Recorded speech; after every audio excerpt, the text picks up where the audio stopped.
Welcome into another edition of the Garden Report here on the CLNS Media Network and Celtics blog, the rookie edition. Jacob Toby alongside my man Clevis Murray. How we doing? I'm doing good. It's a little cold out here, but to get the job done, we're here for you guys. And a nice background of East Boston here. And make sure to go check out the CLNS Media mobile app for all your Celtics coverage and other Boston sports as well. Clevis, let's start to talk about Terry Rozier made some comments regarding Danny Ainge. He was talking to Adam Kaufman on 98.5 The Sports Hub, saying that Danny Ainge will not trade me. Your thoughts?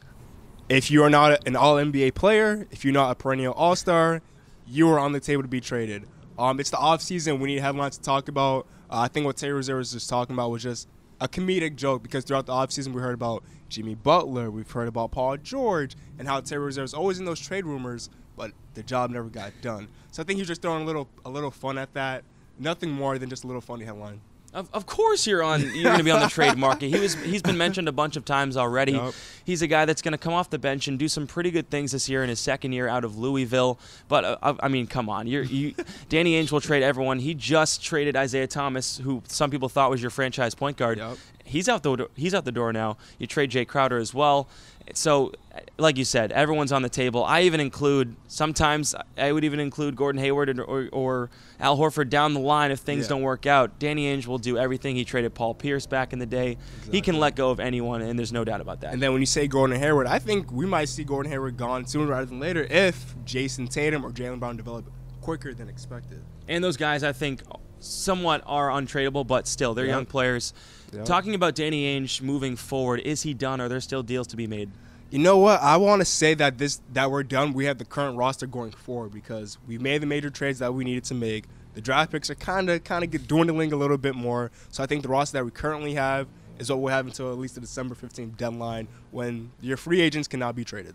I think there's maybe one more play. We've talked about him multiple times. Anthony Davis, will he be coming to Boston at some point? It depends on how New Orleans does, of course, with DeMarcus Cousins and Davis. But again, the Celtics have still some assets. They don't have that Nets pick anymore. They still have the Lakers pick if that works out. They also, again, I don't know what you think, but I think that Tatum or Brown could be on the table if that deal would come to fruition. I don't know, though. But I'm you can disagree. It's okay. I'll throw this out there. I'll say, what about Marcus Smart? He's doing an extension. He's a restricted free agent next summer.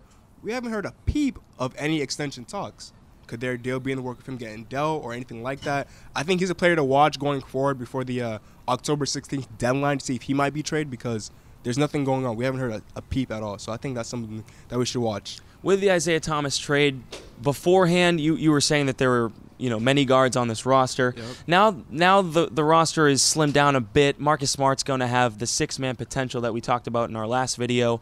I think you try to hold on to him as much as possible. It depends on how much money he's going to request. Nothing short of a max contract, because I don't think Danny Ainge would want to pay that. But he's going to be an important piece this year for the roster. Yeah, and I think just watching what he demands is the biggest thing going forward, because Celtics are over the salary cap. So the question is, how much are you willing to pay for Marcus Smart? Because you do have an expendable piece in Terry Rozier, and it's just that depending on how he plays, because he went from 8 months his sophomore year, from his rookie year to his 17 in his sophomore year. So I think that's something we really need to watch to start the year. How much do you play Marcus? How much do you play Terry? Can they play together? I think that's something that we'll see maybe in preseason or maybe to start the year. Any other players we should keep an eye on out for the Celtics roster? Let's say maybe DeMarcus Cousins. That's always a possibility. That's always a possibility. Over Anthony Davis. I mean, New Orleans, if they struggle, they can always blow it up. You hear DeMarcus maybe with Cleveland. That's always a possibility. But just to throw it out there, you never know. All right. Will Danny Ainge make any more moves? We'll find out. For Clevis Murray, I'm Jacob Toby. Thanks for checking out the Garden Report here on CLNS Media Network and Celtics blog.